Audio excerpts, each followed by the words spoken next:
So I talk about burying vines a lot, and that's because it's the most time-consuming and grueling part of growing giant pumpkins. It always feels like it's never ending. And if you're gonna go giant pumpkins, you better like being on your knees burying vines.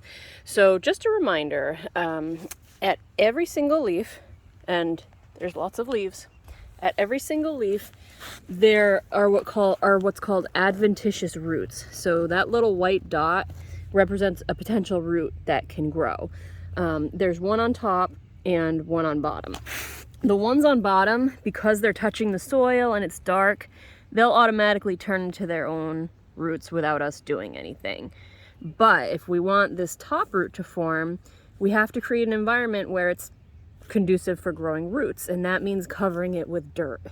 There's a few ways you can do it. The traditional way is you dig a trench and you literally bury the entire vine in dirt. The issue with that by me is that my soil is clayey. There's lots of clay, so it doesn't drain well. And if you bury this, especially this year with all this rain, your vine stands a good chance of rotting. So the way I do it, which I've been doing for a while, is even more time consuming than the traditional way, but it's a way that was recommended by one of the top growers in the world, Ian and Stuart Paton. They're amazing growers, and this is the way they use.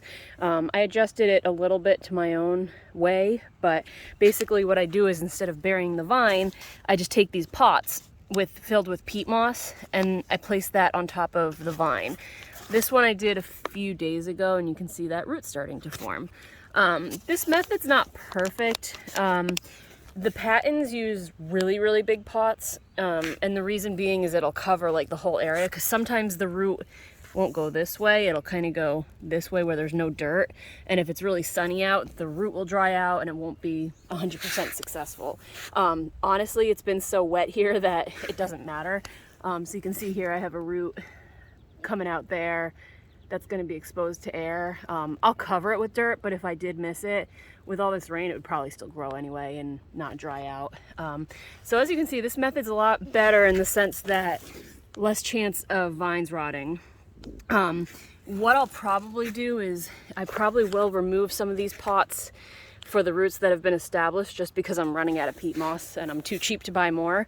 And I'll show you the roots that are established further on. So that's the way I go about it. Now, it's a multi-step process, so there's a few things you have to do first. I gotta weed, get everything all cleaned up around it. Then I have to prune. So pruning involves getting rid of anything that you don't want the pumpkin putting its energy into. So this tendril, we don't want it, so we get rid of that. This tendril, we don't want it, get rid of it. Really, all we want at this point are the leaves.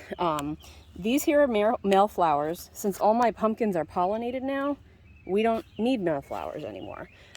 This here is a female pumpkin. We don't want more pumpkins because we want the pumpkin to put all its energy into one pumpkin. Whenever I pull the females, I like to see how many lobes there are, just because it's fun. Oh, that one has 6 lobes. That's pretty cool. So we get rid of the male flowers, the female flowers, the tendrils, and then on Goose, I'll pinch off the tertiary vines, just like I pinched off that flower. But with Snoop Gourd, his leaves are burning so much that I'm actually saving these until I know that the leaf makes it. Once I know the leaf makes it, which it probably will because it's going to be cloudy all week, then I'll get rid of this. You can see here, this leaf was a little damaged, so I let this tertiary vine grow. His internodal space is huge, so basically the space in between each leaf, I mean, that's like 1.5 feet long. So the idea was that this leaf was supposed to replace this leaf. It's kind of ridiculous how long it is, but we'll keep it. And then the other thing you'll notice is that some vines grow longer than the others, quicker. So sometimes I have to really get in there deep and reach. And I have so much weeding to do. I'm so behind because of all this rain. So yeah, so I got that, and I get the vine how I like it.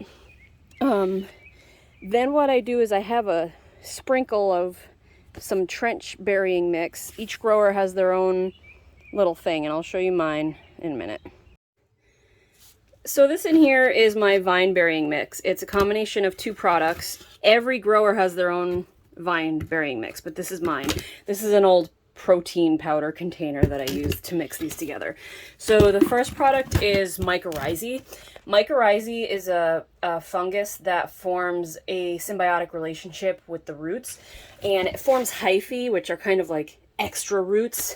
They're not really roots, they're the fungus, and they feed off byproducts of the plant that the plant secretes in the root, and the mycorrhizae helps bring in more nutrients for the pumpkin because it kind of extends that root system out. This product here is called azos. This is a nitrogen fixing bacteria that also forms a symbiotic relationship with the roots. One of its jobs is to fix nitrogen, so it converts unusable forms of nitrogen into usable forms of nitrogen for the plant. Now, I have way too much nitrogen, so I don't need it for the nitrogen part, but it also has some benefits in that it produces certain growth hormones, and those growth hormones are beneficial for growing the pumpkin. So I'm still using this. Don't ask me how much I paid for that. It's painful, but I use it. The mycorrhizae can fix phosphorus, so that's another benefit of the phosphorus or the mycorrhizae.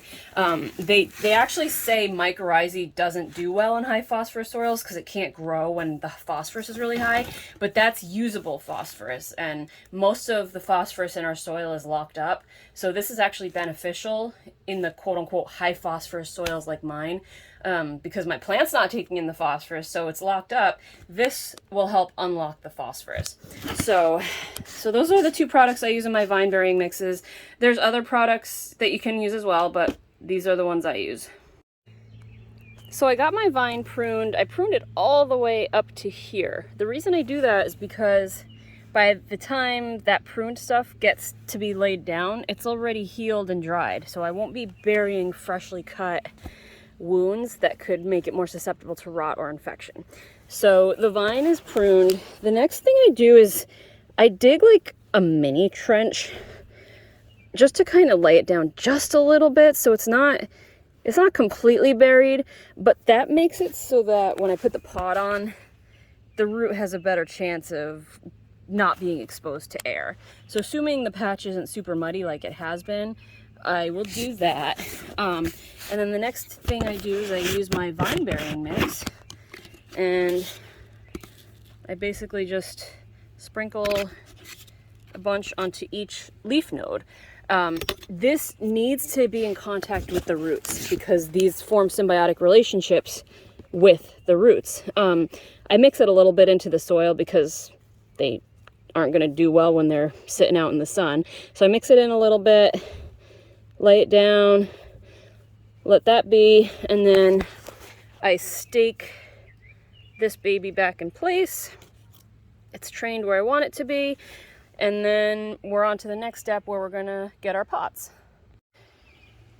So the next step in burying vines is to fill our pots. So I have this giant trash can filled with peat moss. It takes a lot of water to rehydrate this peat moss. This is my second bag I'm about to finish up, and at $26 a bag, I don't want to buy any more, so I'm probably gonna start collecting some pots and reusing the peat moss. So what I do is I have all these pots, and I fill the pots with the peat moss. I want it to be absolutely soaking in water, and normally what I do is I'll fill this whole wheelbarrow full of pots. Then I take this watering can, which has a different mixture of wonderful goodies in it, which I'll show you in a minute. And then what I do is I just water the pots. I want them completely saturated because peat moss dries out pretty quick. And when it dries out, it's dry. And we want this wet enough and wet long enough for those roots to be able to establish.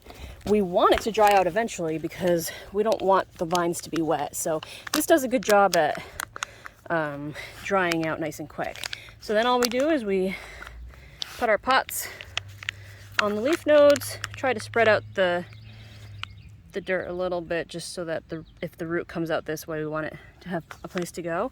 And that's that. Normally I'll do 5 pots per hand, So I can be fairly quick with it, but it's still time consuming. You'll notice I'm sitting on this is so that I don't compress the soil. You'll notice I'm wearing my old EMT pants, which have some nice knee pads on them, which I'm getting great use out of. But yeah, that's how you bury vines. So now we're moving on to my pot watering mix. So I have my 2-gallon watering can. I usually fill it up to 2 gallons, and that I need at least that much to do both of my plants. So in this 2-gallon watering can, I use the following. So this is seaweed powder. As you can see, both of these are in protein powder containers as well. They were both in Ziploc containers, and the Ziploc part broke, and that drove me nuts. So now they're in these. So this is seaweed powder. Seaweed powder is a staple to most giant pumpkin growers. It has over 70 trace vitamins and minerals and micronutrients that you don't always get in all the other standard NPK fertilizers. It does smell fishy, so your neighbors will love you when you use this stuff. It also has a little tiny bit of nitrogen. It does have some potassium in it. It has growth hormones in it. It's got all sorts of fancy stuff that tend to work well for growing giant pumpkins. So I put some of that in. This stuff is humic fulvic acid. Humic acid is basically the end product of organic matter decomposition. It's resistant to further decomposition because it's like the final product. This increases the cation exchange capacity of your soil. It helps attract nutrients and hold on to them. So this isn't an actual fertilizer, but it helps make your fertilizer more effective and helps it stay in the soil and helps your plant take it up. And then these two are both biological products. Normally I just use this one, but this is super expired. It expired in 2018. And when you have a living organism that's expired, it's probably dead. But this has been stored in the freezer. I was a microbiology major, and I do know from experience that microbes are pretty resilient. So I'm going with the hope that there's still some living guys in there. Every year I just double the amount that I use. There's no scientific reason behind that. I just assume there's a lot of dead ones in there, so I have to increase the amount I use. This might not even work at all, but it was so expensive that I'm using it anyway. This one's not expired, but I'm starting to run out of it. So both of these are basically a bunch of different bacteria. So this one's Bacillus subtilis, and this is multiple bacteria, trichoderma.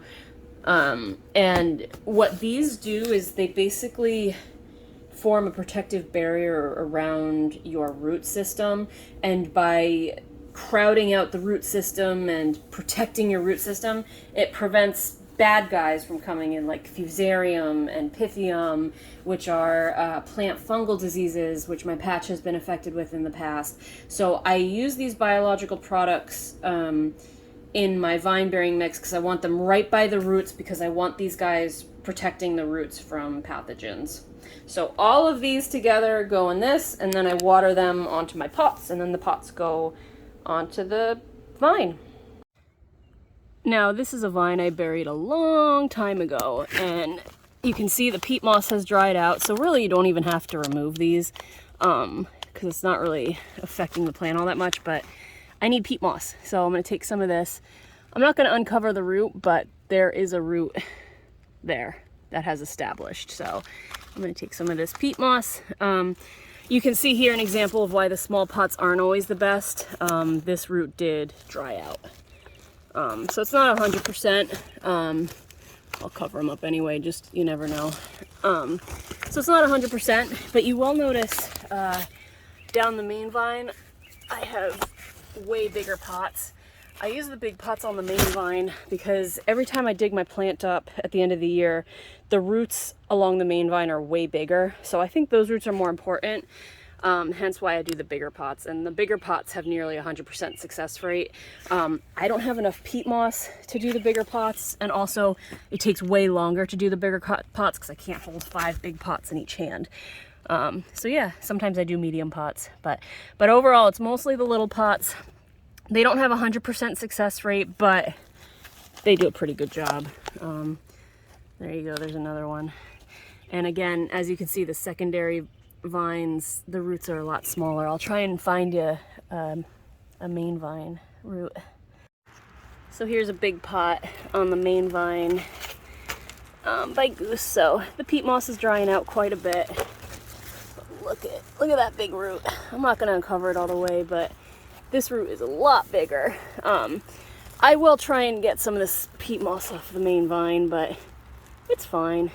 It's a little wet, but it's, given all the rain we've had, it's fine. But we like to get that main vine uncovered and keep it nice and dry so it doesn't get rotten.